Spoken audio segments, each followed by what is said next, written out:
We are recording the interview of Roger Durant. This interview is being conducted by David Morse from the Wright State University Veteran Voices Project. This interview is being recorded at the Holiday Inn in Fairborn, Ohio. It is 2:59 p.m. on June 7th, 2015. All right. Roger, it's okay that I call you Roger? Mm-hmm. Okay. Let's start off with when and where you were born. 1948, St. Joseph, Missouri. Okay. And, excuse me, who were your parents? Dale and Helen Durant. All right. And what were their occupations? Dad was a die maker for Wire Rope Corporation. My mother was a homemaker. Okay. All right. Did you have any siblings? One brother. One brother? Mm-hmm. All right. Did did your brother or any other relatives join the military? Dad was in World War II. He was in a training company till Battle of the Bulge, and then they were assigned to Patton for the rest of the time. Wow. And went all the way to Birch's Garden. And then they took the whole outfit, division, re-outfitted them, sent them back, sent them to the Philippines for the invasion of Japan. And then they dropped the bomb before they got to the Philippines, which ended the whole thing. Yeah. And then it can go back as far as my aunt was a nut in history, so she went back, and we had people clear back in the Revolutionary War. Wow. So pretty rich history there. Yeah. Did so before you actually entered into the service, what were you doing? High school. High school? Yeah. Okay. I actually joined before I graduated. Oh. 1966 was the year of drafting heavily. Mm. And I knew me, and I knew that if I went to college tried to go after high school, that I would probably not make it because I'd be partying too much. So I'd rather decided to get my military obligation out of the way. I listened to my great uncle talk about World War I and being in France in the pits, and he was a cook who got in a machine gun nest, got machine gunned the first day he was in a machine gun nest, had 3 symmetrical holes in his back. And then I listened to my dad talk about Germany and going through in the wintertime in the mud and slop and, being stuck and, having to pull trucks out, and I'm thinking, okay. And I listened to my uncle talk about being in the Navy and was gone for 2 to 3 years at a time and not home and on a ship and bouncing around the water, and I thought, that didn't sound good, so that's why I decided I'd try Air Force. Yeah. I'm prior Air Force myself. My dad and my grandfather were all Air Force. So, and they basically said the same thing, unless you want to be in a pit or on a ship, Yeah, it didn't have an appeal to me at that point in time. Yep. So what year was it that you joined the Air Force? 66. 66, that's I right. went in July. I actually joined in May, and I went active duty to basic in July 66. July of 66. Okay. Yeah. All right. And what did your father think of you joining? He didn't think much of it. I mean, he thought that was fine. He thought the Air Force he had taken a test for pilot training in the Army Air Corps at that point, and then decided not to do it. Mm. So it appealed to him a little bit. yes. Yeah. So tell me about basic. How was basic training? Hot, miserable. San Antonio, July and August, it was very hot. I mean, we missed, I think it was like 72 hours by being 4 weeks. We went to 6 weeks when I got there. And so, you know, it was the typical military break you down and then build you back up, yell at you for the first half and then start building you up the last half. You know, it was a typical psychological beat you down, take you down till you take orders, you learn to take orders, and you don't ask questions about it. And, you know, you jump and then you ask how high you're going to jump. You know, that's typical of the military. So yeah, wasn't anything I didn't anticipate. You know, the physical part of it. I'd played football, so I was still in good shape, so that didn't bother me. We marched everywhere, and then KP duty was a real pain, but you know, that was part of the whole scheme of things, that you learned to do what you needed to do, and you learned all the little military codes and everything, that you learned ranks and who to salute, who not to salute, who to call sir, who not to call sir. Right. Any of the TIs stand out to you? Yeah, the assistant TI did, because when we were done, when we graduated, I said, well, now you get a break, don't you? And he said, no, we got another flight coming in. Yeah, but he said, the change will be this time I got to be the bad TI, and the other guy's a good guy. They swapped every other flight on who was the bad one and who was the good one. The one that didn't give you a break, the one that was on your ass all the time, and the one that did give you breaks. And you know, it was typical of, like I say, the psychology part of it was fascinating to me. That's funny. And then after basic training, where did you end up going from there? Went to Denver, went to Lowry Air Force Base for nuclear weapons training. Okay. And we learned to upload and arm B-52s with nukes. So were you a loader? Huh? You were a loader? Yeah. That's what I was. Was it? Yeah. Just for the F-16. But really? Yeah, I was a loader.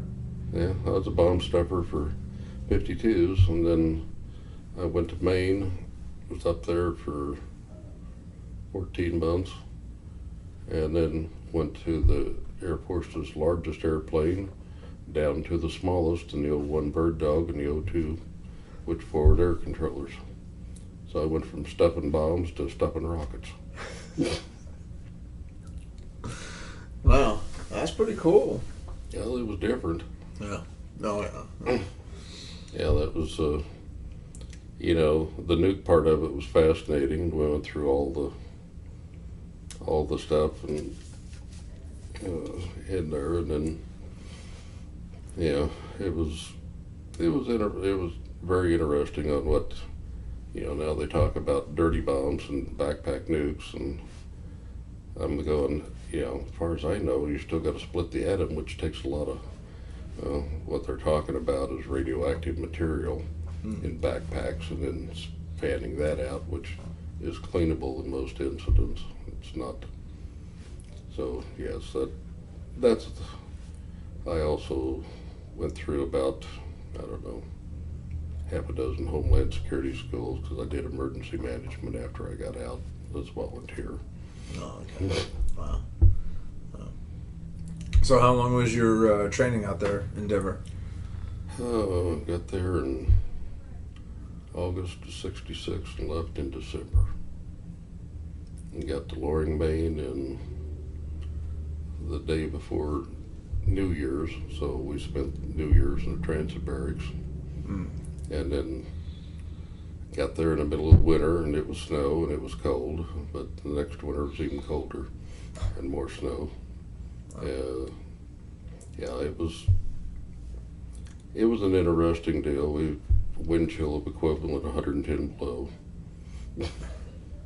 and exposed skin frozen 3 seconds. We had Antarctic gear, and being an alert crew, we switched off. Different load crews would become the alert crew. So anything that happened during the night, why, or any time, we were the ones to go out, and B-52s would spring fuel leaks in that cold weather, and we'd have to go out and take the nukes down, and rather chilly. Yeah, I bet. Man. Now, how was it loading B-52s? It was interesting. I mean, I found it all fascinating.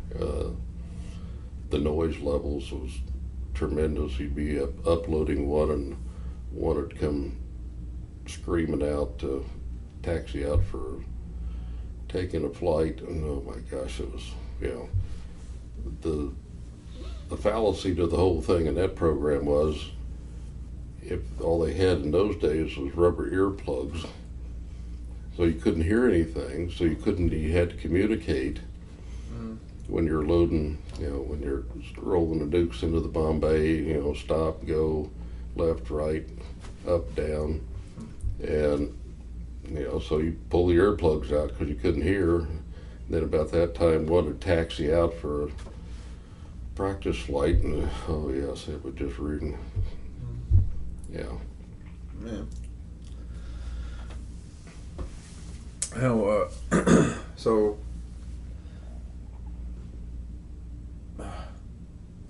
I have to, I want to know so much more about loading, because, when we were loading F-16s, I mean, our crews were 3-man crews.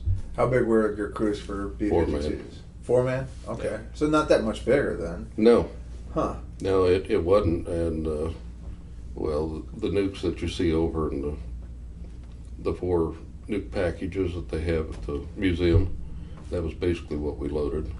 That, and then the coil pack in the back, which was a deterrent. We loaded 4 of those first, and then loaded nukes. And the 4 of them, they would drop down a rail and fire. And when they got close to, in those days, Soviet airspace, or they got in Soviet airspace, they were being tracked by radar, they would fire these drones, for lack of a better term, but they'd fire those out, and they'd give the same image on the radar screen as a B-52. So if they were firing at them, they had to pick out which one of the 5 they wanted to fire at.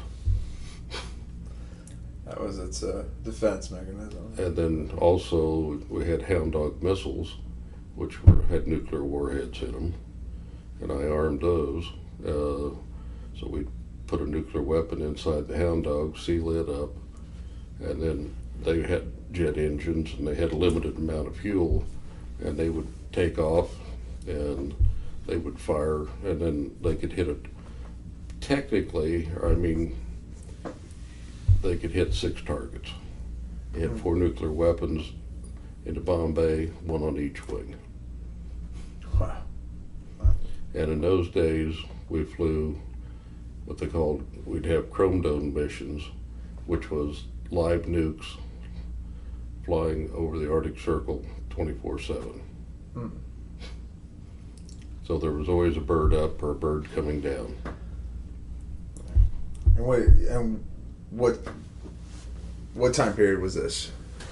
That would have been 68 or 67. I'm sorry. It had been 67. I got there. Actually started on load crew in 67. I left there in March of 68 to go to Asia. Okay.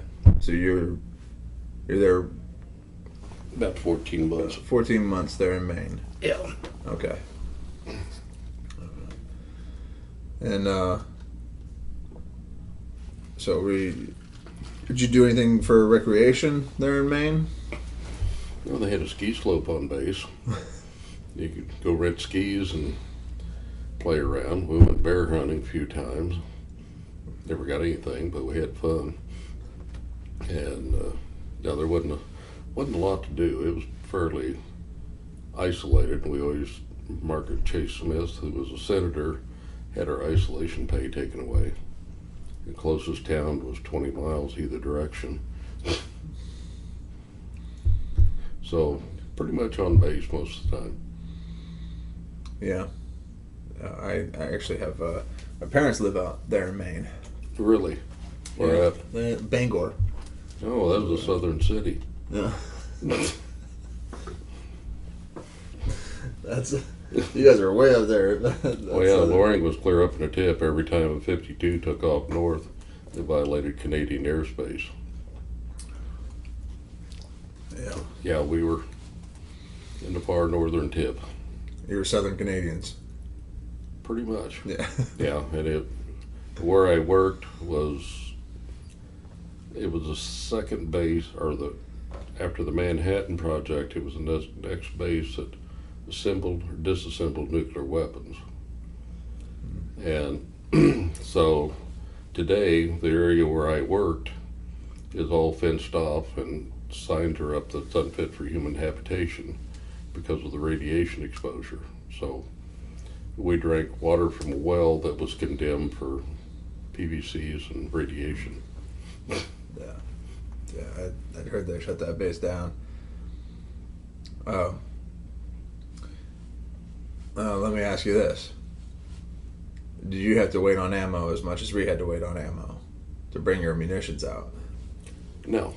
Oh, really? No, we did it ourselves. You guys didn't even have ammo bringing out. No, you had stuff coming out. We didn't. We had, we'd go through revetments. We'd go to the storage area, bring out nukes, take them to the flight line, load them. You guys did it all. Oh, yeah. Huh. And then when we downloaded, we convoyed them back. Wow. Put them back in the revetments. No, see, we had ammo that did all that for us. Yeah. Yeah. The only thing that we did with ammo was, I think it was A&E they would actually charge the 50 cals. They had we had the G model 52s, which still had 450 calibers in the tail. Oh, yeah. Yeah. So they would upload it and actually charge the weapons, and then they would de-arm them, and then we had to take the ammo down and take them back to EOD so that they could run them through a chute and make sure that all the 50 caliber rounds were synchronized so that they were all in a row so that they wouldn't miss fire, supposedly. So yeah, but I mean, we didn't even take the ammo out. Somebody else took it out and charged the guns, but when it came to download, we were the ones that took the ammo back to EOD. That's weird. Because we had to reloaded the ammo and unloaded the ammo on the 16, but we never took it on or off the flight line. That was ammo that brought it on or off. No, we did it all. Wow. That was interesting. Okay, all right. So let's talk about moving on to then your deployment. So you were in Maine for 14 months, and then you got your orders. Where was this to? Well, I got my orders in Maine. It said have your passport taken in civilian clothes and report to an APO box. So then I went from there. Then I had to go get fingerprinted again. And I said, why am I being fingerprinted again? I've already been through, I got my clearance for nukes and everything. And at that time, I had, you have secret, top secret, and you have a Q clearance. I had a Q clearance. That's pretty high. Yeah. Yeah, need to know only. Right. Yeah.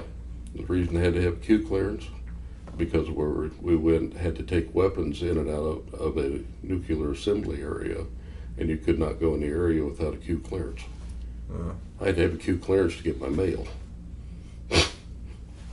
So, yeah. So that was I wondered why it took so long to get my clearance, to get my flight line badge, to get into that was because it was a Q clearance area. Wow. For disassembly and reassembly of nuclear weapons. And we had two guys in the shop, that's all they did all day long. take nukes apart, put them back together. So, yeah, I mean, so I went, they said, well, don't you know what the fingerprints are for? And I said, I have no idea. I said, why are you fingerprinting me again? They said, you don't know. I said, I wouldn't ask if I knew. Well, that's for the agency. I said, okay, you have to be cleared by the CIA at the base you're going to. So, passport and civilian clothes, have to have more fingerprints, and I'm thinking, okay, what am I getting into? And then I get my orders that says report to Hamilton Air Force Base, California for advanced M16 training. Okay. In those days, the Air Force didn't do much. They did a little bit of security. They didn't do what you guys did now and go through more. You're trained to protect your own. Well, we weren't. We were supposedly relied on the Army and everybody else to do that. I mean, we had our own security police around the perimeter, but in a big fight, we were supposed to have the ground pounders come and help you.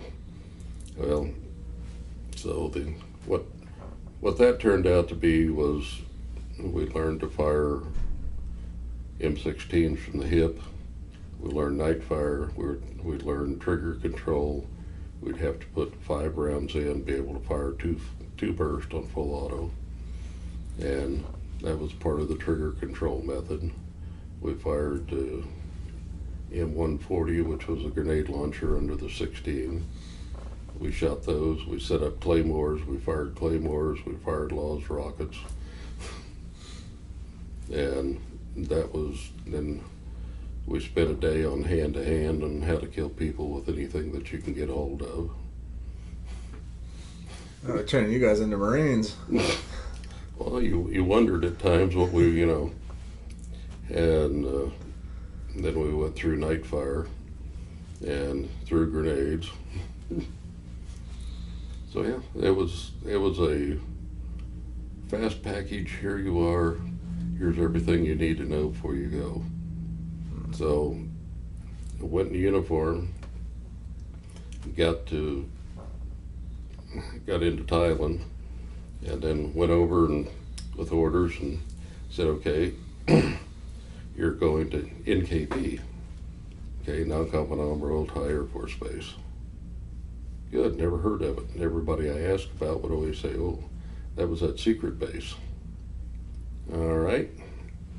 So I get to NKP, and air police are there meeting the plane, and if you didn't have orders, you didn't get off the plane. You had to show them your orders for NKP, and then they let you off, and they told you where to go. So I got there and found a barracks, and then found out where I was to report in the next day, and so I went down. Fortunately, when I walked on the flight line, and in those days they had no flight line badges or anything when I got there. It was, they had a gate, had a little Thai gal out there outside selling Pepsis and Cokes, and you walked through the gate and you were on the ramp for the forward air controllers, the O2s and O1s. So I walked in, and the first guy I see was a guy I went through basic and tech school with, Jerry Gata. So that was a total relief right there. So he took me around, showed me, introduced me to people, and told me what we're going to be doing, and then they got me qualified to stuff rockets. Basically all we loaded was white phosphorus, because they were all marker targets. And every once in a while we'd get our hands on HEs, because a few of the pilots like to have HEs in one pod if we got them. That was a rarity. And then at night we loaded Mark 23 Mod 4 flares, and then we loaded a, I can't remember the nomenclature, but it was a wooden block.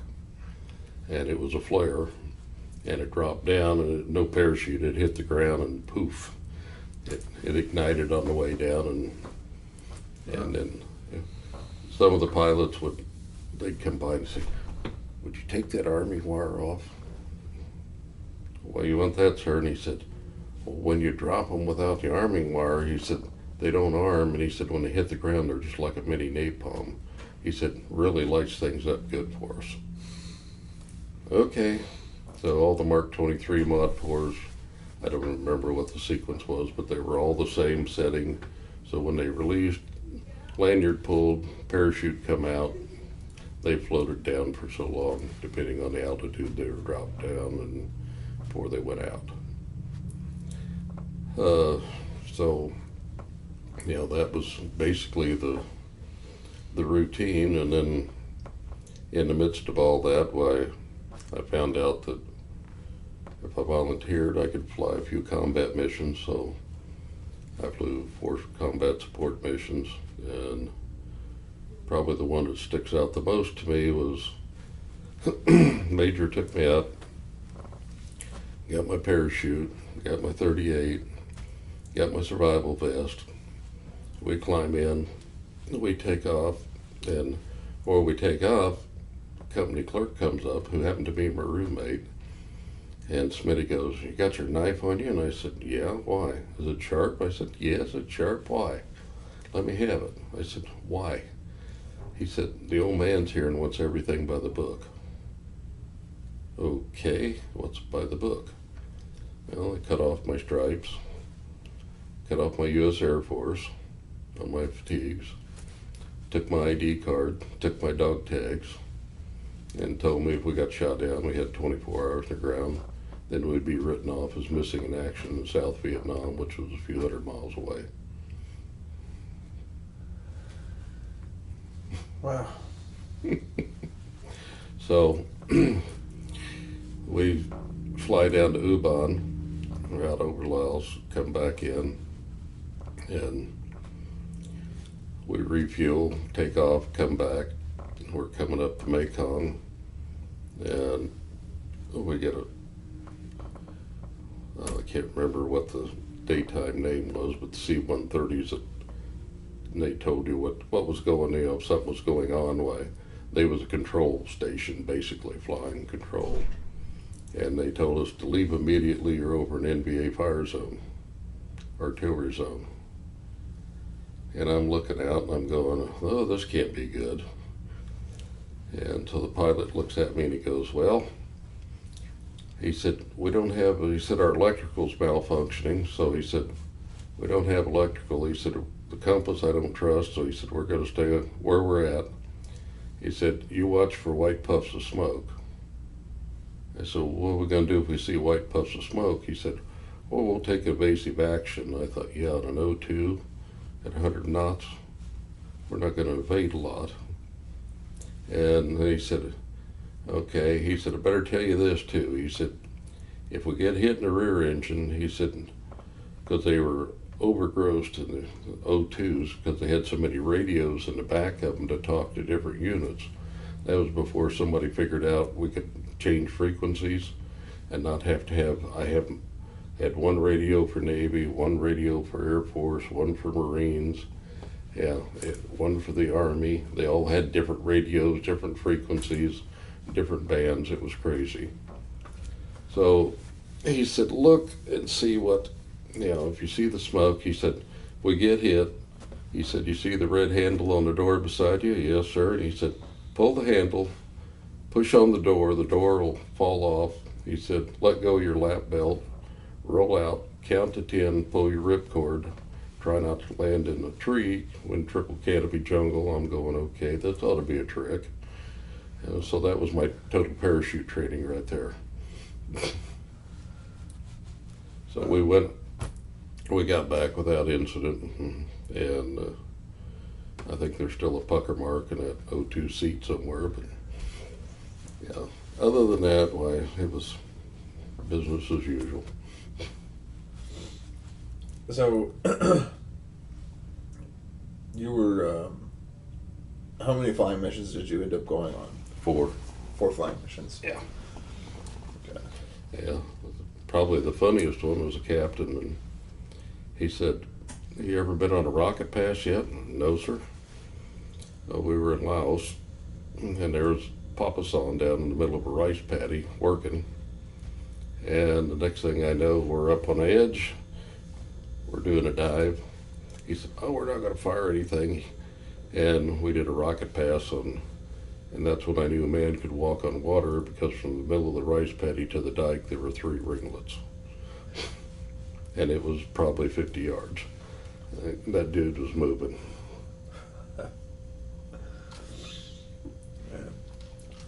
So, what were your initial thoughts going into NKP when you got there? What was the what now? Your initial thoughts, like, what did you think of NKP? Well, the initial thoughts in Bangkok was, my God, the smell is horrible. I mean, in those days, all the canals were benzo ditches, or they were where all the sewage came in. And the smell was atrocious. And it wasn't quite as bad up there, because on base we had indoor. Downtown they didn't. They were still using the benzo ditches. And it was like, okay, probably initially I thought looked like I'd stepped back in time to World War II, because the runway was steel plating. It was solid plates that moved.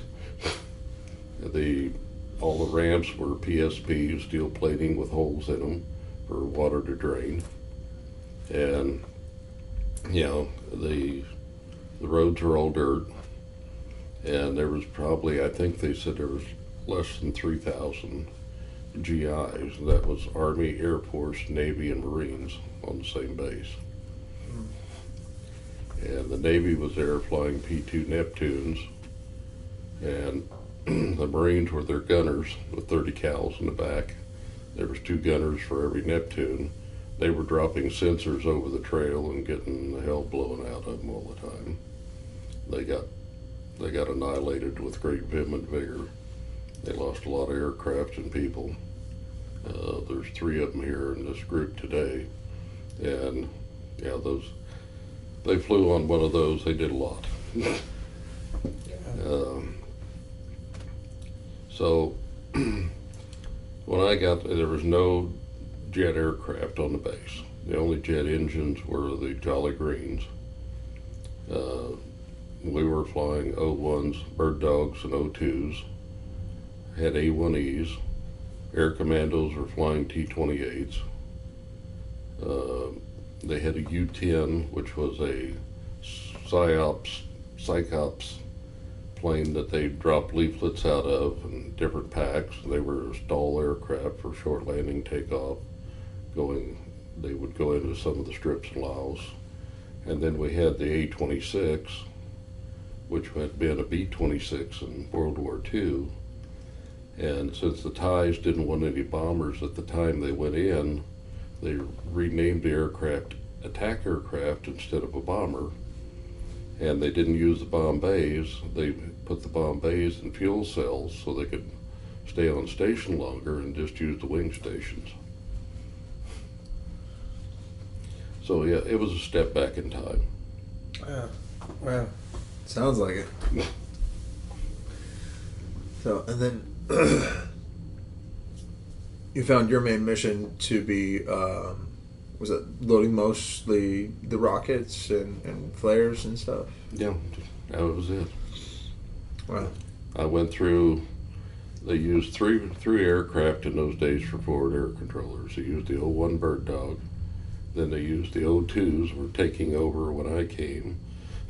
They were still ferrying those across the ocean. They'd put fuel bladders in the back of them, hire anybody with a commercial pilot's license, and dead reckoning from California to Thailand, with stops in between to refuel. They were all flowing over. And then before I left, we got in the OV-10 Bronco, which was turboprop, twin engine, high wing, and they were developed. The Air Force used them for air controllers. The Army also used them, but they also had a back hatch. You could take the hatch, open it up, and they could put, I think, you could put a platoon in there.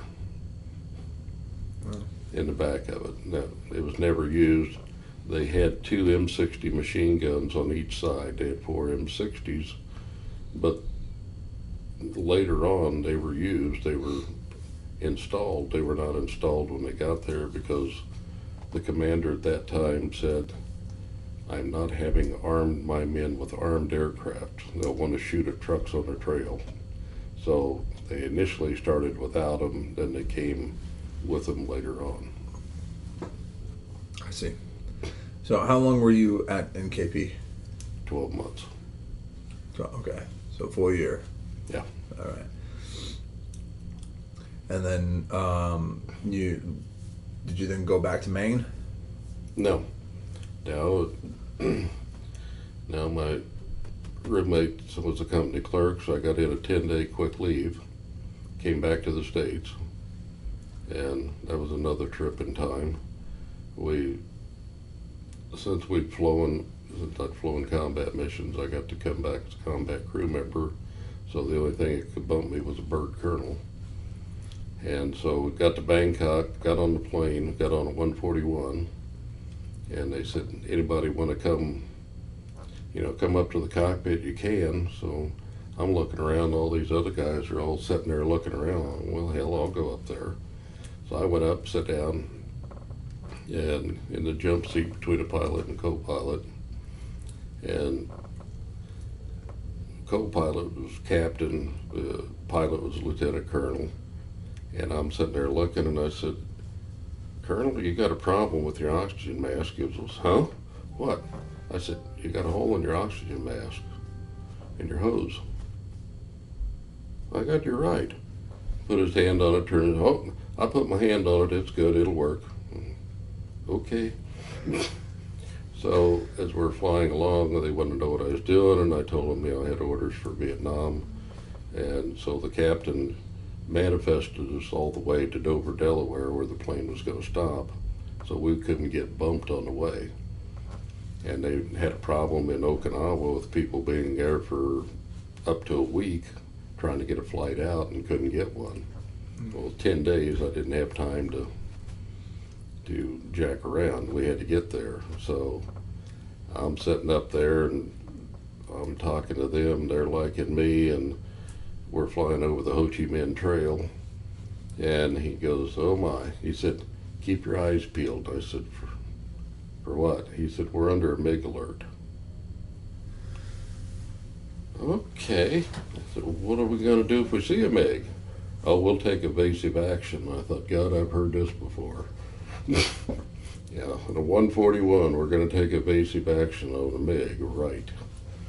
Yeah, big sudden duck. So as we crossed over Da Nang, there was no MiGs, and we landed in Okinawa and changed flight crews, then went into Elmendorf, and we're in 1505s, and it's 20 degrees, rather nippy. And so we get off, go through customs, get back on the plane, and and Master Sergeant comes up and he said, "You look like you're cold, son." I said, "Yes, sir, I am, Sarge, about to freeze." So he found me a wool blanket, and so I asked him, I said, "How long before we get to Dover, Delaware?" And he said, "Well, we're making an unscheduled stop at Scott Air Force Base in St. Louis." I said, "I'm on. That's where I'll get off," because from there that was a lot quicker to get from there to Kansas City than it was from Dover to fly back to Kansas City. So I can't remember how long it took us. I do. I got in Kansas City 24 hours after I left Nong Khon Phanom. Wow. That's a pretty direct flight there. Yeah, real direct. Yeah. And so how long did you said you stayed? 10 days. 10 days. 10 days in the States. What all did you do within that 10 days? Well, my roommate came up from Tennessee. We went out and partied a while, and then I went to Tennessee, was down there for 2 or 3 days, came back, and then he and I met up in California. We was going to catch a hop back, and we got out there, and there was a big push on, and they disallowed any passengers on.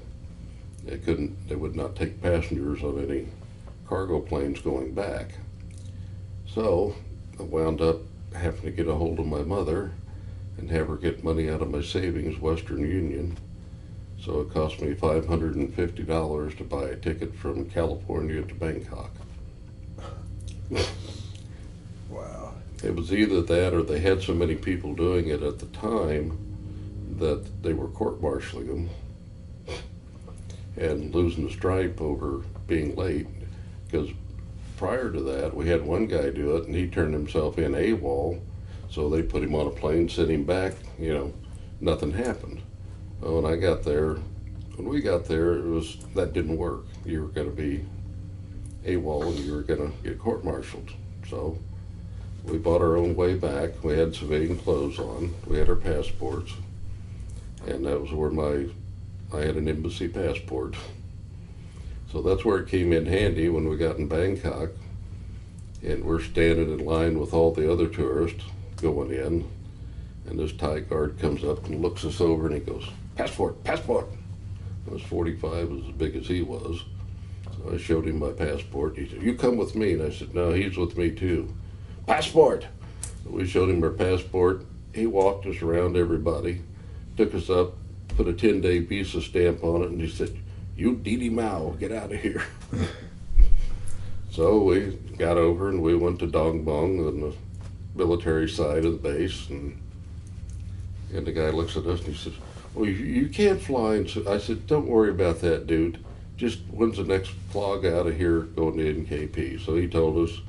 So we went and found a bathroom, went in and changed into our jungle fatigues, and we were back on base. I was back there, I was there 2 weeks maybe. And then my orders came through for Vietnam and processing. I had 10 days to process out. I was there long enough to go through the egress on the OV-10s, work on the OV-10s for about 10 days, 2 weeks, and then start processing out. And to go, my initial orders were I was supposed to be a door gunner on a C-47, and I got to Da Nang, and they got canceled because once you're in country, they can't send you out of country to go to snake school. Wow. So I wound up then going to an F-4 squadron, weapons release. Never seen an F-4 other than flying over, so all of a sudden I'm in the weapons, in the release shop, all the electronics on it, which, okay. Well, it so happened that the McDonnell Douglas tech rep was from Missouri. He and I got along great, and I learned all kinds. I learned more from him in a couple months than the other guys that had been on F-4s for years, their entire flight time. So, I didn't have any problems with that. I aced the electrics block in weapons school, so, following a schematic was easy in those days. And the F-4s were getting to the age where the potting compound on those relays were melting after they'd been in the sun and the heat so long. So we were doing a lot of replacements. But I went to Da Nang. I was there, I got to Da Nang and they said, "Don't unpack." And I'm going, "Huh?" "Oh, we're moving to a new barracks." Okay. Well, the barracks we were in had a lot of holes in the roof where they'd had rockets go through. And, all right, we're going to move to the Marine side. Oh, God. They had a sign in front of our barracks that said 122 rocket testing range. Because they hit the Marines more than they hit the Air Force side. So we're sitting there about the second or third night, and all of a sudden, kaboom! We're going, oh shit, everybody's on the deck and we don't hear anything else. Okay. So one guy's standing at the door laughing his ass off, so we walk up to the door, see what's going on. Well, here's a Marine lieutenant in his skivvies chewing this guy up one side, down the other. He come in, had been drinking too much, so they ordered him to go burn the ship out of the 55-gallon drums. Instead of burning it, he threw in frag grenades. So it was kind of a mess. So, wow. So, so you're working on F4s for the first time. Yep. And you said you picked it up pretty fast. Mm-hmm. Now what kind of loading were you doing there? No loading. I was doing all the electronics. Just the electronics. Yeah. When they have a weapons problem, we went out. Okay. So it's mostly maintenance that you were Yes. doing on there. All that. Yeah. I'd been there, I don't know, about a little less than 2 months, and an E9 come up and he says, "Durant?" I said, "Yeah, Sarge." He said, "You was at that secret base in Thailand, weren't you?" I said, "Yeah." He said, "You want to go on another classified mission?" I said, "Probably." I said, "We leaving Da Nang?" He said, "Yeah." I said, "Permanently?" He goes, "Yeah." I said, "Okay, count me in." Well, the big classified deal was that when we left Da Nang and went to Phuket, we were going down taking F4Ds, relieving the New York Air National Guard flying F-100s, and F-4Es came in from England and relieved us. So you have this big influx of people coming in and going out, and we were on the last C-130, and the only thing they tell us is don't get your fingers in between the pallets, because they just put floor pallets down on a strap, and that was our seats. We had our toolboxes, our duffel bags, and hanging onto a strap. Wow. So they take our flak jacket and helmets because they're running out of them today, because they have an influx of all these new people coming in from England, and they're trying to get them issued. So they took ours. We get to Phuket, we're on final, and we get waved off, so we spend the next hour circling. And what the heck is going on here? So we finally land, the captain runs up and he said, "Yeah, we just had the biggest ground attack they've ever had here." Beautiful. And he said, "We don't know if they're still on base, off base, where they're at." They blew up some F4s, they blew up an F-100 or two, and they found out that they were so hyped up that they couldn't take them down with an M16. They were using shotguns, double-aught buck, to put them on the ground. They were so doped up. So Was this what year was this? 68, 69. 69. Yeah, that was March of 69, or no, it was about May of 69. Yeah, 69. Yeah. So, found a barracks. He said, "Go find a place. Here's some barracks numbers. Find an empty bed. Get in it. We'll sort it out tomorrow." Okay. So I found the barracks upstairs, upper bunk. And I get up and I look up in the ceiling, and there's familiar patches in the ceiling again. And I thought, this isn't good. So I get up the next day and I decided, okay, I'm gonna find another barracks. So I wander around. I found another barracks that had an open one downstairs, so I took it, and then reported in. We did our thing, and so we had a weapons release shop, and we were working with the New York Air National Guard and us, and some of the guys that were supposed to come down there had not got there, so we were short of people. That was the same time they shot down the EC-121 in Korea, and so they sent all those guys to Korea instead of, they took them out of there, sent them to Korea, so we were short of people. Some of them didn't show up for a couple, 3 weeks. Wow. And so how long were you on that assignment? Was there about 9 months. 9 months. Yeah, Central Highlands. Okay. All right.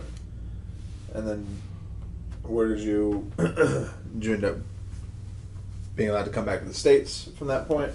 Well, yeah, but while I was there, somebody figured out I'd been through the special ops school. So next thing I know, I get volunteered for ambush patrols and guard duty because they were short air police, so I got to do that also. Wow. So much for being a weapons guy, huh? Right, yeah. You did just about everything. Yeah. Yeah, and then, the standing orders were idiotic in my opinion because,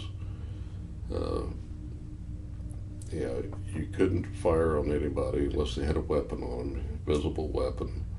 If you didn't see a weapon, you were supposed to yell, halt, don't lie, fire 90 degrees over their head, yell, halt, don't lie. Then if they kept approaching, then you could fire upon them.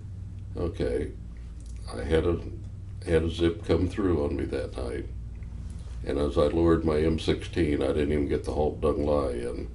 I just lowered it on him. He ducked back in the brush and went about 100 yards down the perimeter and went across the fence, and everybody was calling permission to fire. Couldn't see a weapon. No, you can't fire.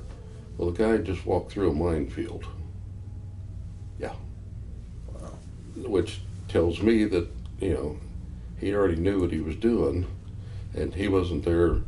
He walked the entire length of the flight line and walked out the other end of base and never got fired on. Never got caught. You can't do that now. That's crazy. Crazy.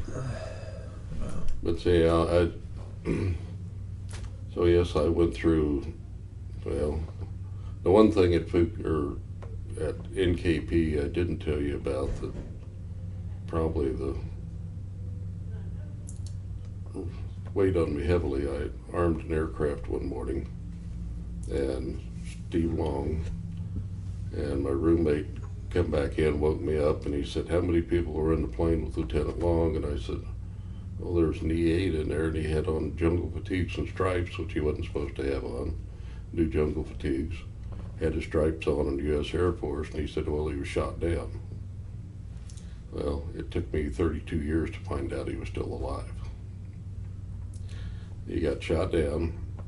The E-8 had been shot down twice before in World War II in B-17s. First time he parachuted out, E&E'd back to friendly lines. Second time he spent 6 months in a German prison camp before he escaped. So that was his third shoot down. And Steve said that, after I found him, he told me what happened. He said, I looked over, and he said, your rocket pods are still there fine, but he said the wings were folding up.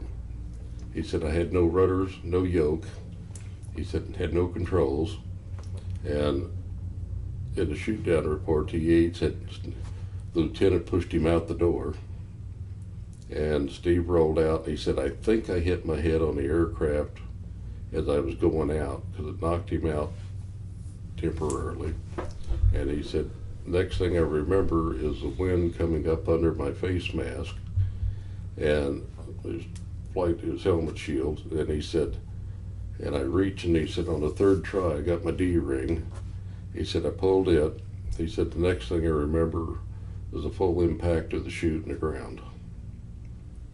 So from another guy that, a Green Beret I know, he said, well, he's about 180 feet, because he said that's as low as you could get and get a full chute deployment. Oh, man. And so he hit the ground, broke a femur. And he said, I gathered my chute in just like they told us, and he said, I'm sitting there thinking, well, there's better cover over there than where I'm at. And he said, the next thing I know, I got 10 NVAs standing over me with AKs, with their finger on the trigger on full auto. And he said, I got my trusty 38 Combat Masterpiece, thinking, this isn't a good gunfight. So he said after they got done beating me a few times, he said wanting me to get up because I couldn't get up. He said then they drug him down to a cave, threw him in a cave. He said then a few days later they drug me into another cave. And he said then one night a deuce and a half came in and they loaded him up, and he said, I didn't think getting captured by the NBA was good, but he said in the long run it was good because he was one of 10 that was captured in Laos that came out alive. Everybody else was shot or stuck him in a cave and died of malnutrition. So he said we spent the next 2 weeks, he said we were going through Magia Pass, and he said I looked up and here comes an F4 on a scraping run. He said how he missed us, I don't know. And he said the wingman was locked right on us, and he said the next thing I know he pulls off. He said why he pulled off, I didn't. He said to this day I have no idea. So he said then when it started getting morning, they would pull into a village and they'd parade him through the village. They'd beat him with sticks and throw rocks at him. And by then his splint, the wooden splint they put on him would come off, so they'd have to put that back on. So he said then the next night, same thing, throw you in a truck again, bounce you up the trail. And it was a 2-week process to get up there. Then he got in Hanoi, and the interrogator he had was Fidel, which was a Cuban. His way of interrogation was beat you till you're unconscious, then hang you up by your arms and your feet, wait till you wake up, and then come back and beat you again. So after they did that and he told them about NKP, which he felt, he said, the whole time I was up there, he said, I was afraid he was going to attack NKP, and he said, kill people that had been my fault. And I'm thinking, I told Steve, hey, nobody knows what they're going to do until it happens to them. Yeah, there's no way you're going to be able to. So then after that, they took him and set his leg and put in a piece that had a catastrophic failure later on, but they got him to where he could walk again, and he said, I'm standing in my little cell, and he said, guard comes up. First they put him in a full body cast for a month. Then they cut it down to leg cast for another month. Then took the cast off, and he said, I'm sitting there in my little cell, and he said, guard comes up and goes, shower, shower, shower. He said, shower, shower. He said, hell, I haven't had a shower for 3 months. So he said, I take my little rags and I'm taking a shower, and he said, guys on the other side of the wall are saying, well, how long you been here? Who's the president? Who won this World Series? And he said, well, how long you been here? They said, 3 years. And he said, I went back to my cell, and he said, I can't do 3 years here. He said, I'll have to kill myself. So he said, the next thing I know, he said, I'm in the shower, and he said, I'm talking to these guys, and they said, how long they been here? Well, they've been here 5 years. And he said, I've been here 3. He said, I can't do this. I'm going to have to kill myself. So he spent 49 months in Hanoi. Wow. And so then after that, I went on the internet back in the old days, and I finally had different post boards, and a guy answered me, and he said, your man's still alive. And I'm going, huh? You got to be kidding me. Because when I left, he was missing as MIA, possible KIA. And so I called, talked to him. We met in Las Vegas, and we were friends ever since. Every time we went to Vegas, we'd go out for lunch, and then he died here last year. And he had Parkinson's. And I said, was that from the beatings? He said, well, that, and he said, probably, he said, afterburners from 105. But yeah, he was beaten several times. All right, man. So I haven't seen much. And when I left NKP, we had a 20-year gag order on us that we couldn't talk about anything we did, any place we'd been, or any missions we'd been on. Sure. Sure. Yep. Now, you yourself, whether at NKP or Vietnam, did you yourself come into any conflict? I got out on, I got stuck out in the perimeter during a ground attack, but our section never got hit. Okay. Okay. Well, that's good. That's good. That's fortunate. But yeah, I've sat there. I've been through mortars and rockets both. Yeah. And it's like falling rain, and you're sitting there going, "Oh boy." Yeah. The mortars weren't as bad because you could tell where they were walking them in. But the rockets, all you hear is cut off, and you've been through that. Well, I haven't, but my grandfather, he was there for the Tet Offensive, and he was rocketed pretty bad, and I heard him describe it, and it seems pretty horrific. Yeah, you hear the engine cut off, and then it's like, okay, where's it gonna hit? Yeah, it's amazing how close you can get to the ground. Yeah. Okay, so you get done with both tours, NKP and then Vietnam, and then what do you end up doing? Well, I had a captain tell me in Vietnam on my re-enlistment that he said, if you can't make it in the Air Force, you'll never make it anywhere. So I walked out the door and I thought, I think I'll make $1 million and prove you wrong. So I started out as a computer operator at night in a bank, and I did that for several years. And I worked my way up through the banking side of it, and then I got into cleaning up problem banks, and then these people asked me to come to work for them.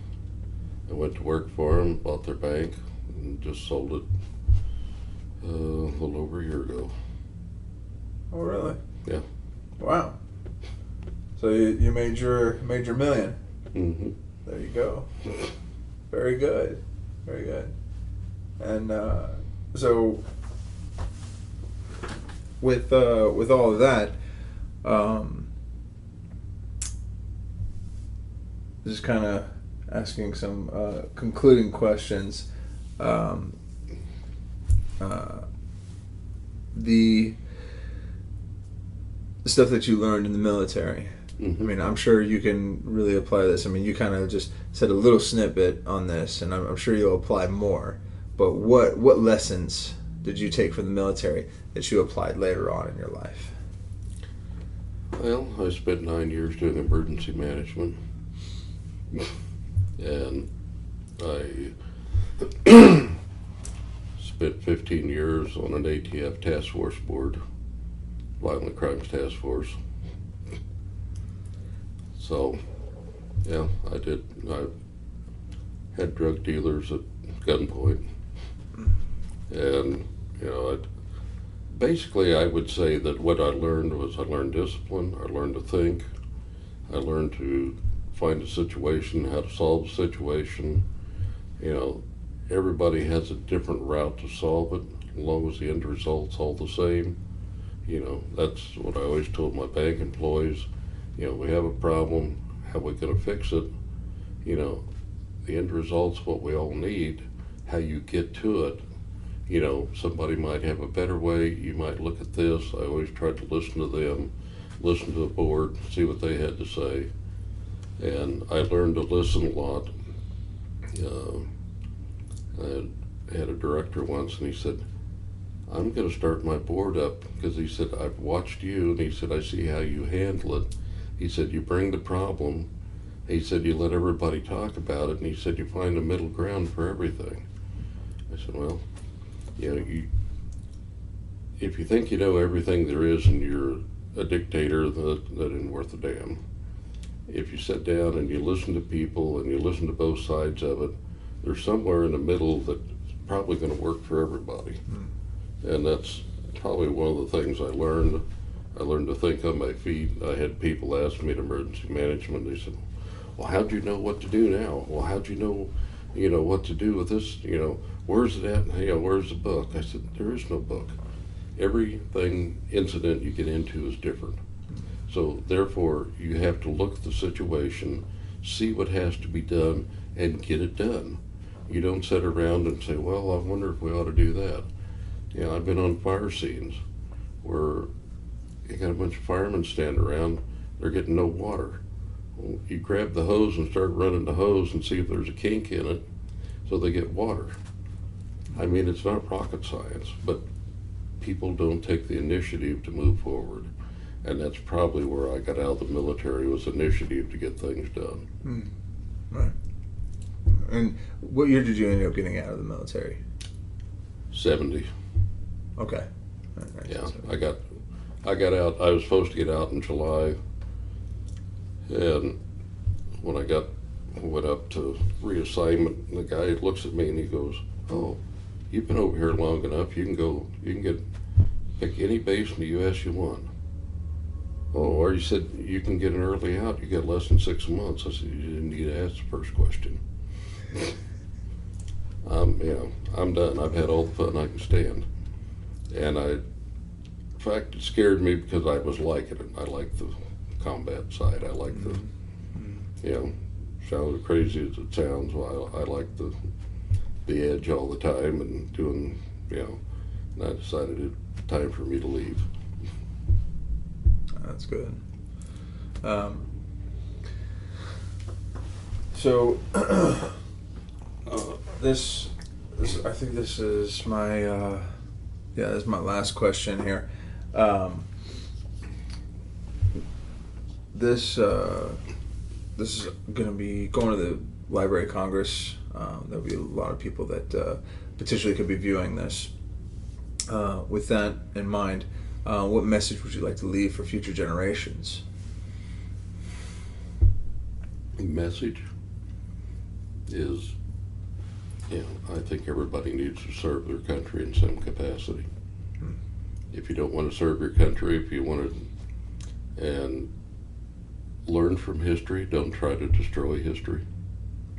History is the greatest learning tool there is, and taking down statues and saying this never happened is idiotic. It's going to do nothing but hurt the whole country. If you can't learn from it and look at it and say this was good or this was bad, if you can't make that decision, then you can't make a decision. All right. Do you feel like there's anything that we may have left out of this video? Probably the biggest injustice to my era of military was Agent Orange. I'm over 100% disabled from it. And I kept working. I wasn't going to give up. I'm going to move forward as far as I can. 70% PTSD. Fortunately, my cousin who passed away was a shrink, so I spent 40 years on his couch. And that was a big plus for me. The other big thing I would say to veterans is, if you can do it, I went back to Laos twice. That was probably the most healing for me of anything I did. Really? Okay. Laos specifically, or have you been back to NKP at all? Yes, I've been to NKP twice. Okay. Been to Laos once. Laos once. All right. Yeah. That's really good. Yeah, it was. The people in Laos were friendly. They were nice. It was nothing going on. Nobody trying to kill you. You didn't. Going back to NKP, you could go down the road. You didn't have to worry about any grenades coming through the windows, or you didn't have to worry about somebody blowing a bus up, or it was totally different environment. It was good to see. And TLCB, which is a Thai Laotian Cambodian Brotherhood that I also belong to, we spent over $800,000 of our own money going back into Thailand and Laos and teaching English to kids in schools, helping them. We've built schools, we've put floors in schools, we've put roofs over their heads, we've enclosed them from the weather.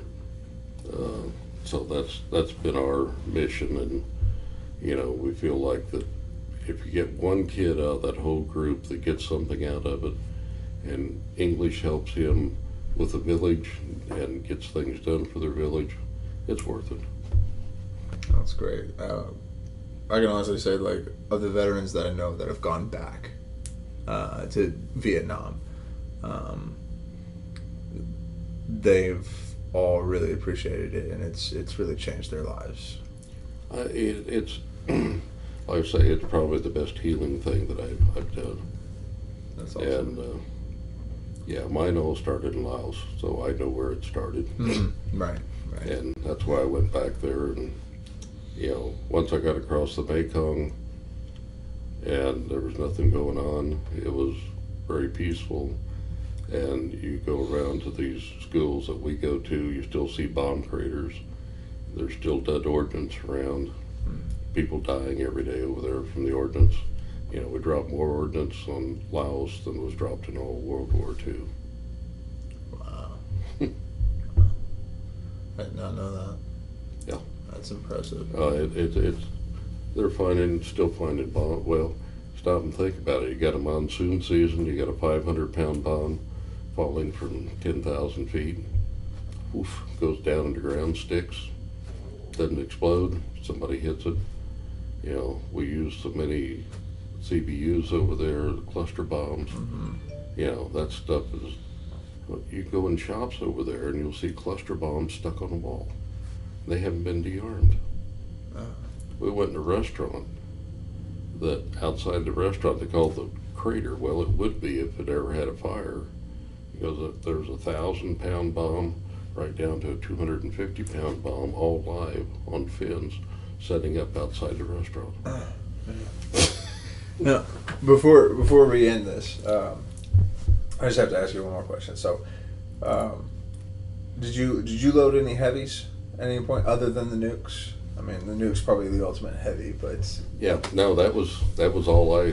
That was okay. Yeah. So we, I don't know if you guys did this, but we had the last cigarette. We always had the last cigarette, so we kept one cigarette on us at all time. And anytime we were loading heavies, and when I first got there, at Hill Air Force Base, that's where I was stationed, they handed me one cigarette, and they said, hang on to this. And I'm like, why? And they were like, they showed me the blast radius of one of the heavies. I think it was a JDAM. And they were like, you cannot outrun that. The only thing you can do is light up the cigarette and kiss your ass goodbye.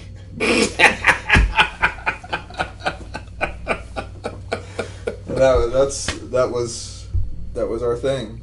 Well, I mean, when you're dealing with weapons all the time, that was like the Willie Pete's.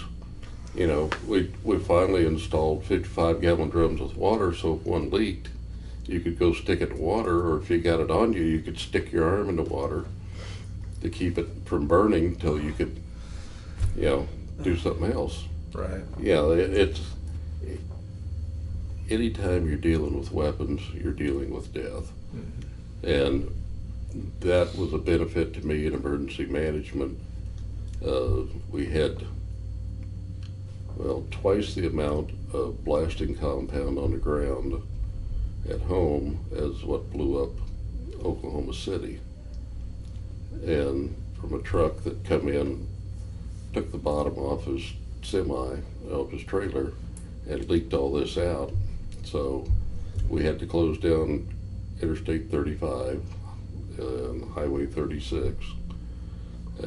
We had 15 or 20,000 cars going through our little town, and I was in the blast zone the whole time because it didn't bother me. And the police captain I was with looked at me and he goes, well, if that goes off, he said, is this building going to be standing we're next to?